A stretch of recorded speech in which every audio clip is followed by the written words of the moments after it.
Bon,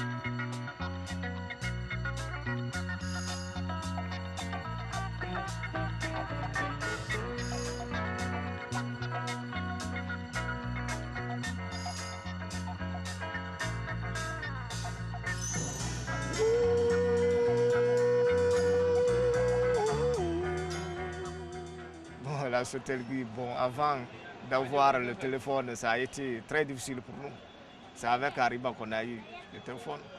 Parce que la Sotelgui, ça demande beaucoup de choses. Il fallait avoir des factures d'eau, d'électricité et puis photocopie. Je n'ai pas eu Sotelgui au moment où je voulais l'avoir. Alors, qu'est-ce qui s'était passé alors? Mais ça coûtait cher. Mes revenus ne me permettaient pas de l'avoir. Et Ariba, dès que c'est venu à la première semaine, je l'ai eu. Parce que quand on parle de la téléphonie en Guinée, la société mère, c'est de la Sotelgui. Au départ, la Sotelgui avait une très mauvaise influence en Guinée.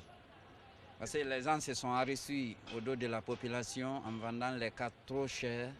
Bon, et pour avoir la piste à la Sotelgui, il fallait faire beaucoup de bagarres et beaucoup de relations pour être en possession de la carte.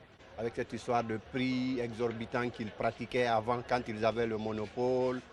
Et dès qu'il y a eu la concurrence, ils ont baissé les prix jusqu'au complètement baissé.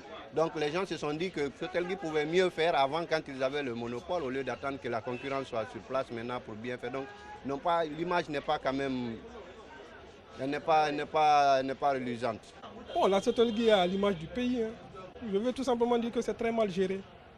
Il faudrait que l'on apprenne à gérer des institutions comme, disons, des sociétés comme Sotelgui.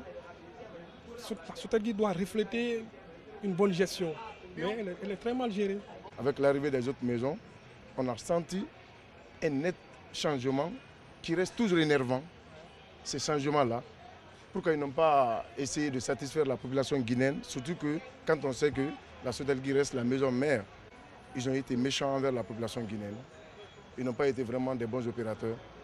Ce n'est pas quand il y a la concurrence maintenant qu'ils vont essayer de faire le plaisir à la population.